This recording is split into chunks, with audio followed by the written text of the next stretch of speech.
teori pertama yaitu pengertian prasangka. Prasangka atau prejudice adalah sebuah sikap yang biasanya bersifat negatif, ditujukan bagi anggota-anggota beberapa kelompok, yang didasarkan pada keanggotaannya dalam kelompok. Menurut Sears, prasangka didefinisikan sebagai persepsi orang tentang seseorang atau kelompok lain dan sikap serta perilakunya terhadap mereka.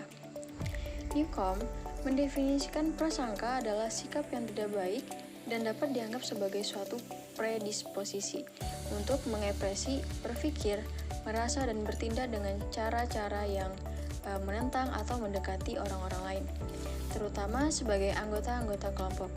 Sedangkan menurut Brown, prasangka adalah dipegangnya sikap sosial atau keyakinan kognitif yang bersifat merendahkan, pengpresian afek negatif atau tindakan permusuhan atau diskriminatif terhadap anggota suatu kelompok yang dihubungkan dengan keanggotaannya dalam kelompok tersebut. Materi selanjutnya adalah teori prasangka sosial. Yang pertama, teori motivasional atau decision making theory. Itu ada pendekatan psikodinamika, ada konflik kelompok realitas, dan kekurangan relatif. Yang kedua, ada teori prasangka sosial, berupa in-group lawan out-group, dan kategorisasi atau penggolongan. Yang ketiga, ada teori motivasional atau decision making theory. Itu ada pendekatan psikodinamika. Yang kedua, konflik kelompok realitas dan kekurangan relatif. Selanjutnya adalah stereotip. Stereotip dalam prasangka sosial adalah keyakinan atau gambaran umum yang berlebihan dan disederhanakan tentang sekelompok orang berdasarkan karakteristik tertentu, seperti ras, agama, jenis kelamin, atau kebangsaan. Stereotip seringkali didasarkan pada asumsi yang tidak benar atau tidak adil, dan dapat mengarah pada prasangka sosial, yaitu sikap negatif atau diskriminatif terhadap individu, berdasarkan keanggotaan mereka dalam kelompok tersebut. Materi selanjutnya adalah kriminalitas. Menurut Chaplin 2014, diskriminasi adalah proses membedakan dua objek, proses membedakan dua rangsangan. Fultoni et al. 2009 berpendapat bahwa diskriminasi adalah perlakuan yang berbeda. Perbedaan perlakuan dapat didasarkan pada warna kulit, latar belakang kelas atau etnis, serta jenis kelamin, ekonomi, agama, dan lain-lain. Theodorson dan Theodorson or Fultoni et al. 2009 menyatakan bahwa diskriminasi adalah perlakuan yang tidak setara atau tidak proporsional terhadap individu atau kelompok berdasarkan ras, etnis, agama, atau kelas sosial. Baik, materi selanjutnya yaitu jenis-jenis prasangka sosial. Yang pertama yaitu seksisme. Baron dan Bryan tahun 1997.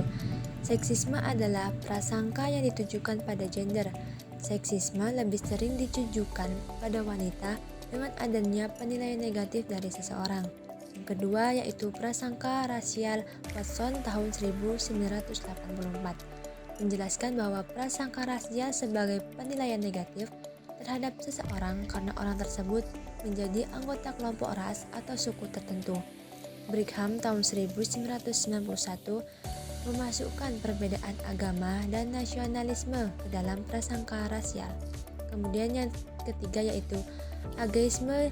Rodin dan Langer atau Pines dan Maslas tahun 1993 mendefinisikan ageisme sebagai prasangka terhadap orang berusia lanjut atau tua. Ageisme merupakan prasangka dan diskriminasi yang dilakukan terhadap orang lain berdasarkan usianya. Selanjutnya yaitu faktor penyebab prasangka. Ada 5 faktor penyebab prasangka. Yang pertama, orang berprasangka dalam rangka mencari kambing hitam. Kemudian yang kedua, orang berprasangka karena memang ia sudah dipersiapkan di dalam lingkungannya atau kelompoknya untuk berprasangka. Kemudian yang ketiga, prasangka timbul karena adanya perbedaan, di mana perbedaan ini menimbulkan perasaan superior. Misalnya, perbedaan fisik, agama, kekayaan, norma sosial, dan lain sebagainya. Yang keempat yaitu prasangka timbul karena kesan yang menyakitkan atau pengalaman yang tidak menyenangkan. Kemudian yang kelima yaitu prasangka timbul karena adanya anggapan yang sudah menjadi pendapat umum atau kebiasaan di dalam lingkungan tertentu.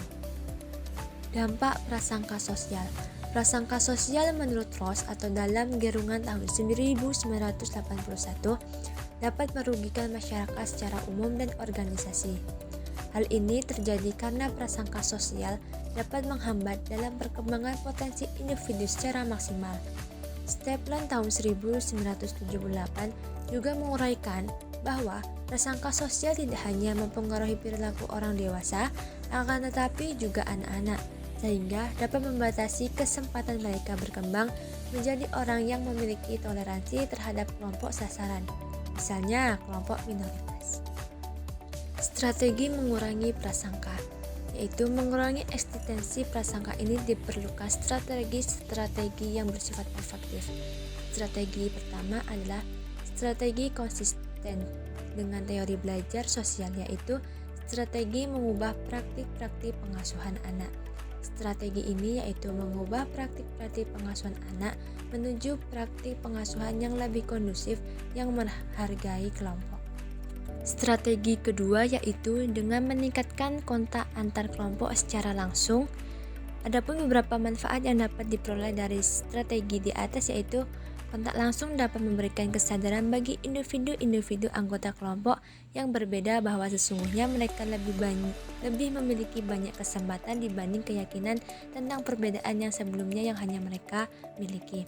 Kemudian stereotip sulit untuk diubah, maka melalui informasi melalui kontak sosial yang berbeda dari pendapat sebelumnya memungkinkan akan timbulnya sebuah perubahan-perubahan. Dan yang ketiga yaitu untuk peningkatan kontak antar individu dapat membantu mengubah ilusi keseragaman kelompok luar.